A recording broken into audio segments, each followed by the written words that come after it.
আসসালামু আলাইকুম বন্ধুরা, আবারও চলে আসলাম পটলের রেসিপি নিয়ে।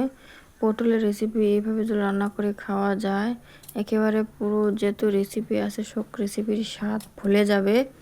এই পটলের রেসিপির স্বাদ চিরজীবন মনে থাকবে। একবার হলো এই পটলের রেসিপিটা করে দেখো, একেবারে সহজ। এই যে পটল নিয়েছি আমি কিছু পরিমাণ, এখন এই পটল খোসাটা ছাড়িয়ে নিব। পটল তোমাদের ইচ্ছা মতো নিতে পারো, কমিয়ে বাড়িয়ে। পটলের খোসাটা এই যে ছাড়িয়ে নিচ্ছি বন্ধুরা, একেবারে সহজ, কি বলবো, দারুণ টেস্টি হয়। সবাই ভালো থেকো বন্ধুরা। আবারও নতুন করে একটা ভিডিও দিলাম। ভিডিওতে একেবারে ভিউজ নাই, ইচ্ছা করে না যে ভিডিও করব, ভালো লাগে না। একেবারে ভীষণ মজাদার আর একেবারে সিম্পল আর সহজ। সবাই চোখ রেখেও দেখো। এই যে আমি পটলের খোসাটা ছাড়িয়ে নিয়ে এইভাবে কেটে নিব বন্ধুরা, দেখতে পাচ্ছ, ডুমো ডুমো করে এইভাবে কেটে নিব। এই দেখো, কেটে ধুয়ে একেবারে পরিষ্কার করে নিয়েছি, খুব সুন্দর করে কেটে ধুয়ে পরিষ্কার করে নিয়েছি।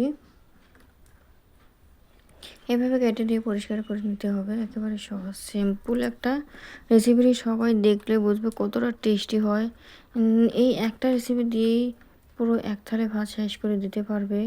আর মুখের রুচি যখন থাকে না একেবারে খাবার দাবারের, তখন এই পটলের রেসিপিটা তৈরি করলে তো একেবারে মুখের রুচি চলে আসবে।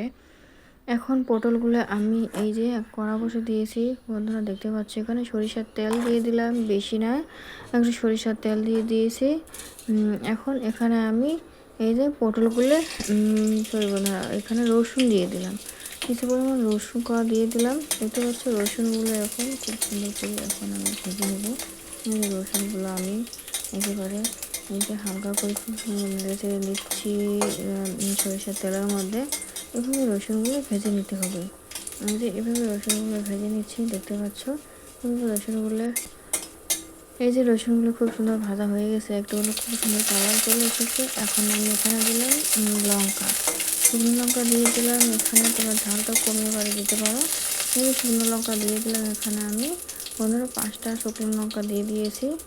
এখন এখানে দিয়ে দিয়েছি আমি পেঁয়াজ, একটা পেঁয়াজ কুচি, পেঁয়াজ কুচি দিয়ে দিলাম। এই যে পেঁয়াজ কুচির সঙ্গে সবগুলো খুব সুন্দর করে ভালো করে ভেজে নিতে হবে। এই যে ভালো করে খুব সুন্দর করে ভেজে নিলাম। আগে রসুনগুলো ভেজে নিলাম, রসুনগুলো ভাজতে একটু টাইম লাগে, তার জন্য রসুনগুলো আগে দিয়ে দিয়েছি। এখন সবগুলো ভালো করে ভেজে নিতে হবে, লাল লাল করে খুব সুন্দর করে আমি এগুলো ভেজে নেব। মরিচ, পেঁয়াজ আর রসুন ভালো করে খুব সুন্দর করে ভেজে নেব একেবারে।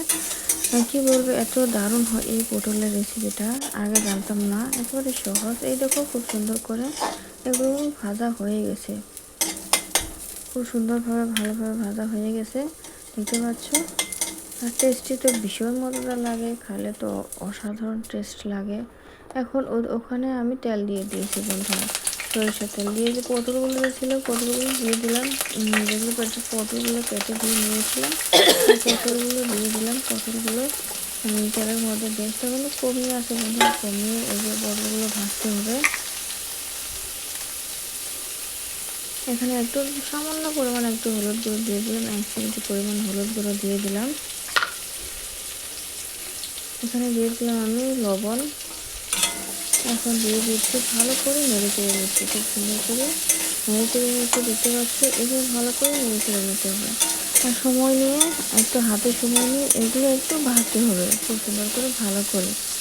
গ্যাসটা কমিয়ে রেখে পটলগুলো ভালো করে ভেজে নিব আমি। একেবারে গ্যাসটা এভাবে কমিয়ে ভালো করে ভেজে নিলে তখন খুব সুন্দর হয়, কিন্তু পটলের তখন সিদ্ধটা ভালো হবে। একেবারে ভালো মতো ঢাকা দিয়ে ঢেকে দিয়েছি। এই দেখো খুব সুন্দর করে পটলগুলো ভাজা হয়ে গেছে, একেবারে খুব সুন্দর লালচে লালচে হয়ে গেছে, খুব সুন্দর কালার চলেছে, একেবারে সিদ্ধ কিন্তু হয়ে গেছে পটলগুলো। এইভাবে পটলগুলো ভেজে এখন আমি তুলে নিব। এই যে এইভাবে পটলগুলো ভেজে নিয়েছি, নিয়ে এখন তুলে নিচ্ছি। দেখতে পাচ্ছ কতটা সহজে করে নিলাম, পটলগুলো ভেজে নিলাম। আর একটা উপকরণ দিয়ে এত সুস্বাদু একটা রেসিপি তৈরি করা যায়। এই যে পটলগুলো ভাজা হয়ে গেছে, এখন পটলগুলো নামিয়ে নেব।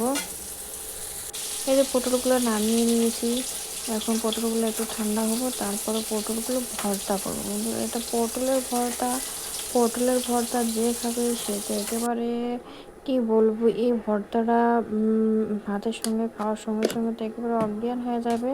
এত মজাদার হয় আর এত টেস্টি হয়, তখন বলবো আগে জানতাম না। একেবারে সহজ, যখন হাতের কাছে কিছু থাকে না রান্না করার, এইভাবে পটল নিয়ে ভর্তা করে দেখো, ভীষণ মজাদার লাগে। আর সবাই একেবারে পুরো এক থালি ভাত খেয়ে নেবে।